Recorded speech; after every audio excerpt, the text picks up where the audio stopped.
বাংলাদেশের চাকরির কেরিয়ার গড়ে ওঠে চাটুকারিতায়। যে বেশি চাটতে পারে তারই চাকরিতে শত শত উন্নতি, শত শত প্রমোশন। কিন্তু যে চাটতে পারে না তার কোনো প্রমোশন নেই, তার কোনো ইনক্রিমেন্ট নেই ভালো। এই দেশের চাকরিতে যেখানেই যেই সেক্টরে যাওয়া হয়, সেটা সরকারি হোক বেসরকারি হোক, সকল ক্ষেত্রেই শুধু চাটুকারিতার তার সবচেয়ে বেশি প্রাধান্য। যারা চাটতে পারে না তাদের কোথাও কোনো দাম নেই। যত বেশি কাজ করুক, মন দিয়ে কাজ করুক, একদম হার্ড ওয়ার্ক করুক, তাদের কোনো চাকরিতে কোনো প্রমোশন নেই, চাকরিতে কোনো উন্নতি নেই, কোনো ইনক্রিমেন্ট নেই ভালো।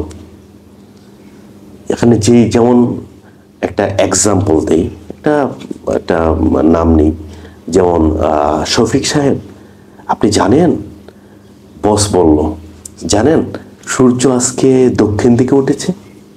হ্যাঁ জি স্যার, অবশ্যই। বসকে খুশি করার জন্য শফিক সাহেবও কি করলো, ওই বসকে খুশি করার জন্য, যদি বসকের জানে সে মিথ্যা, সূর্য পূর্ব দিকে উদিত হয়, পশ্চিম দিকে অস্ত যায়, বসকে খুশি করার জন্য এই মিথ্যাটাই সে বলল, জি জি জি বস, জি বস, জি বস, আপনি যা বলছেন সব সত্যি। এই খুশি করার জন্যই সে প্রমোশন পাবে, সে ভালো ইনক্রিমেন্ট পাবে। কিন্তু যদি ভালো একজন সৎ মানুষকে বলা হয় সূর্য দক্ষিণ দিকে উঠেছে, সে মুখের উপর বলে দিবে, না বস, সূর্য কিভাবে সম্ভব, সে চাটুকারিতা করলো না, তার জীবন উন্নতি নেই। যত বড় চাটুকার বাংলাদেশে, তত তার সব ক্ষেত্রে তার উন্নতি।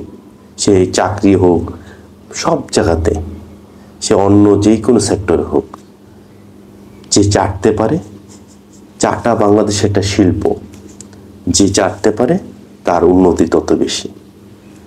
এরকম বাংলাদেশে অনেক মেধাবী মুখ এই চাটুকারিতার ভিড়ে হারিয়ে যায়, অঝরে ঝরে যায়, তাদের মেধাকে বিকশিত করতে পারে না এই চাটুকারদের জন্য। আমার মনে হয় বিশ্বের সবচেয়ে বেশি চাটুকার এই বাংলাদেশের মতো এমন চাটুকার বিশ্বে কোথাও হয়তো বা নেই। সেটা রাজনীতি ক্ষেত্রে হোক, সেটা চাকরি ক্ষেত্রে হোক, সব জায়গাতে শুধু চাটুকারদের প্রাধান্য। চাটুকাররা এখন রাজত্ব করছে বাংলাদেশে। যত করে চাটতে পারে, যত বেশি চাটুকারিতা করতে পারে, তার জীবনের বিশাল রাজকীয় জীবন, যে কোনো টাকা পয়সা বলেন কোনো কিছু অভাব নেই। আর যে চাটতে পারে না তার জীবনে কোনো উন্নতি নেই।